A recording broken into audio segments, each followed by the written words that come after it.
ఆఖరిగా ఇది వద్దు వద్దు అనుకుంటున్నాను, కాకపోతే ఇంతమంది చూశాక నాకు చెప్పాల్సిన బాధ్యత అనుకుంటున్నాను.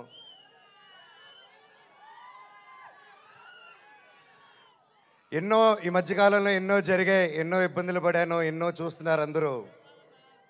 కానీ కట్టుబట్టలతో రోడ్డు మీద పెట్టారు. నా పిల్లల బట్టలు, మా ఇంట్లో వాళ్ళ బట్టలు ప్రతి ఒక్కటి చిన్నప్పటి నుంచి పెట్టుకుంది ఏది లేకుండా రోడ్డు మీద పెట్టారు ఒక ఊరికి వెళ్ళి వచ్చేసరికి.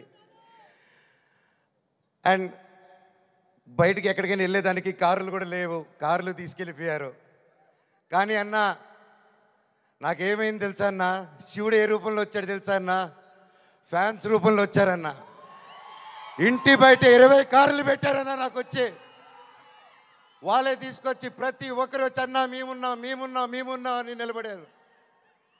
దీని అంతట్లో నాకు ఒకటే బాధ, ఇంత చేసినా, ఇంత జరిగినా, ఎంత ఇబ్బందులు పెట్టినా, ఎన్ని కేసులు వేసినా నాకు ఎవరి మీద కోపం రావట్లేదు, బాధ ఒకటే వేస్తుంది. అది నా బలహీనతో, అది వాళ్ళ బలమో నాకు అర్థం కావట్లేదు. ఎన్ని జన్మలైనా ఈ జన్మకు మాత్రం నా కట్టగాలేంత వరకు నేను మోహన్ బాబు గారి అబ్బాయినే, అది ఎవరు మార్చలేరు. నాకు ఆయన నేర్పించిన క్రమశిక్షణే, ఆయన చిన్నప్పటి నుంచి నన్ను నీతి వైపు నిలబడు, న్యాయం వైపు నూరి పోసి పెంచారు.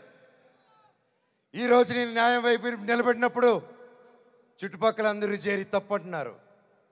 నేను మీ పక్క నిలబడినా, న్యాయం పక్క నిలబడినా అనేది ఆ బ్యాటిల్ ప్రతిరోజు. కానీ ఏదేమైనా, ఎన్ని జన్మలు ఎత్తినా మీరే నా దేవుడు, మీరే నా తల్లి, మీరే నా తండ్రి. మీకు ఎప్పుడు నేను బిడ్డనే. మీ దేవుళ్ళు ఎప్పుడు మా అందరికి ఉండాలని కోరుకుంటున్నాను.